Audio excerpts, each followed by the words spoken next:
कार्य मंत्री श्री अमित शाह जी, श्रीमती रेखा गुप्ता जी, माननीय स्वास्थ्य मंत्री श्री पंकज कुमार जी, मुख्य सचिव दिल्ली श्री धर्मेंद्र,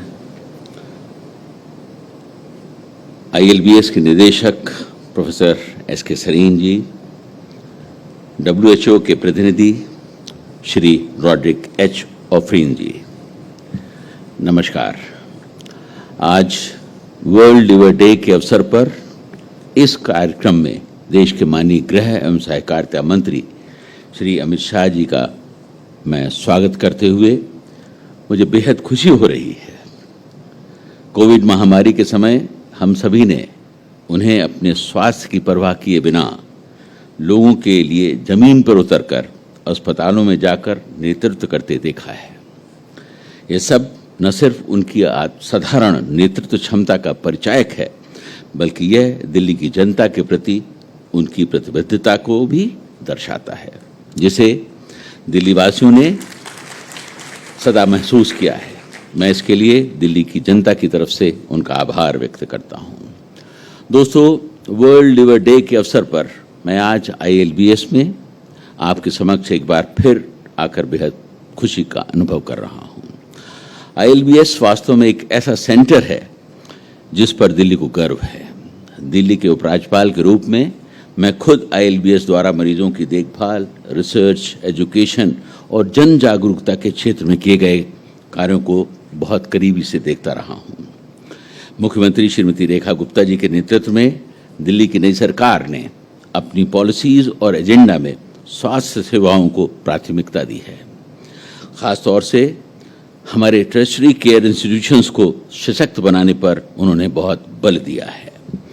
माननीय गृह मंत्री जी, मेरा ऐसा मानना है कि दिल्ली को हमारे देश की राजधानी होने के नाते स्वास्थ्य सेवा प्रदान करने और इनोवेशन में नंबर 1 होना चाहिए था, लेकिन पिछली सरकार की पॉलिसीज की वजह से दिल्ली पिछड़ गई।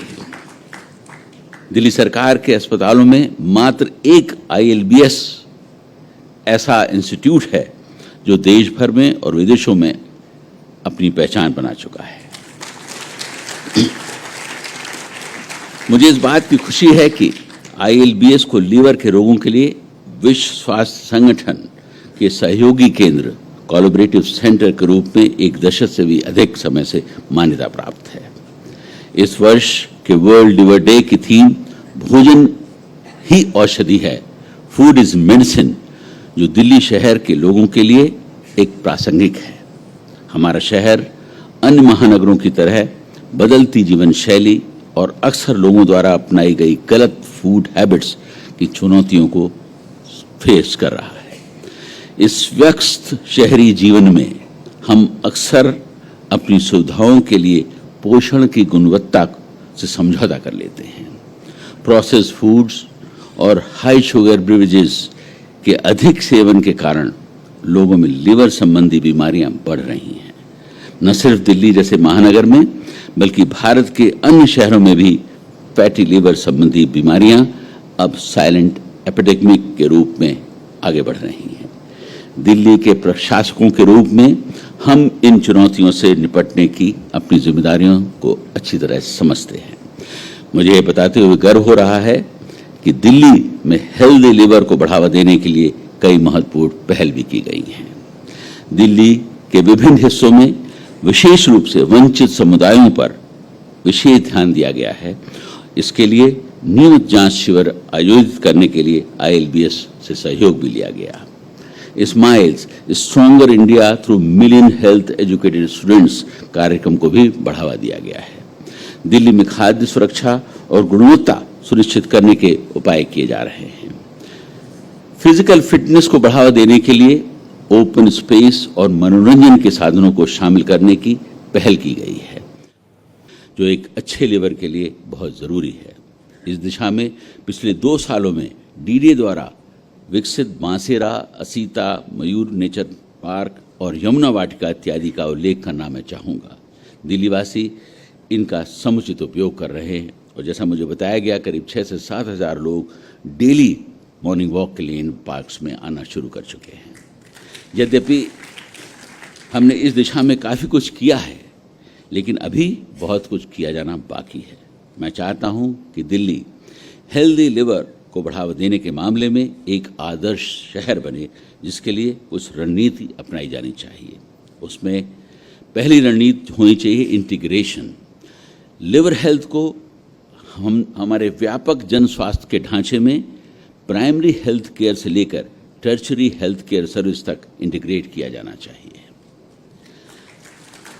दूसरा, समावेश, इंक्लूजन। हमारी स्वास्थ्य सुविधा और योजनाएं का लाभ प्रत्येक व्यक्ति तक पहुंचना चाहिए, चाहे उसकी सामाजिक आर्थिक स्थिति कैसी भी हो, ताकि गुणवत्तापूर्ण स्वास्थ्य सेवा विशेषाधिकार का नहीं बल्कि अधिकार बने। इस संदर्भ में मैं ये विशेष रूप से कहना चाहूँगा कि ILBS को आम नागरिक के लिए अपनी चिकित्सा सेवाओं को सुलभ और अफोर्डेबल बनाने के रास्ते तलाश करने चाहिए। तीसरा, इनोवेशन। हमें ILBS जैसे संस्थानों को उनके रिसर्च एंड डेवलपमेंट में निरंतर सहयोग करना चाहिए, क्योंकि समय के साथ बदलती स्वास्थ्य चुनौतियां का जो समाधान है वो केवल इनोवेशन से ही संभव है। चौथा, सेंसिटिविटी। अक्सर कहा जाता है कि डॉक्टर ईश्वर के बाद दूसरे स्थान पर आते हैं। समाज से प्राप्त ये स्थान आपको दायित्वों से भी बांधता है। आपको रोगी और उसके परिवार के प्रति करुणा का भाव रखना आपकी जिम्मेदारी बन जाती है। इन ड्यूटीज़ को आप अपनी मेडिकल ड्यूटीज़ के साथ निभाते हैं। रोगी से धैर्य के साथ बातचीत कई बार दवाओं और शरीर से भी अच्छा काम करती है। किसी ने एक बहुत खूबसूरत बात कही है, पूछ लेते वो बस मिजाज मेरा, कितना आसान था इलाज मेरा। एक बात और कहना चाहूँगा कि बेवजह टेस्ट रोगी और उनके परिवार को शारीरिक, मानसिक और आर्थिक रूप से थका देते हैं।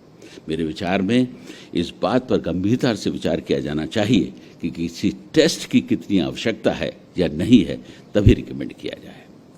दोस्तों, मैं आज सम्मानित किए जा रहे सभी विशिष्ट व्यक्तियों को उनके योगदान के लिए बधाई देता हूँ। आपका कार्य इस बात का प्रमाण है कि किस प्रकार विभिन्न एजेंसीज, जनप्रतिनिधियों और कॉरपोरेट लीडर्स से लेकर हेल्थ एक्सपर्ट्स और सार्वजनिक क्षेत्र में सक्रिय व्यक्तियों तक सभी लोग सार्वजनिक स्वास्थ्य में सार्थक योगदान दे सकते हैं। अंत में मैं कहना चाहूँगा कि हेल्दी लिवर सिर्फ एक मेडिकल एडवाइस नहीं बल्कि सामाजिक उत्तरदायित्व है। वर्ल्ड लिवर डे के अवसर पर हम यह याद रखें, इसमें हम सभी की नीति निर्माताओं, स्वास्थ्य सेवा प्रदाताओं, सामुदायिक नेताओं और व्यक्तिगत नागरिकों के रूप में एक बड़ी भूमिका है। हमारा प्राचीन ज्ञान आहार ही औषधि है हमें इस बात की याद दिलाता है कि कई स्वास्थ्य समस्याओं का समाधान केवल जागरूक होकर किया जा सकता है। आइए हम इस ज्ञान को अपनाएं और एक स्वस्थ दिल्ली और एक स्वस्थ भारत के लिए मिलकर प्रयास करें, जो माननीय प्रधानमंत्री जी का सपना भी है। वही खाएं, वही पिएं जो हमें संस्कृति ने दिया है और जो हमारे शरीर के लिए पोषक और आवश्यक है। इन्हीं शब्दों के साथ मैं हेल्दी लिवर के लिए किए जा रहे डॉक्टर सरीन के प्रयासों की सराहना करते हुए अपनी वाणी को विराम देता हूँ। जय हिंद।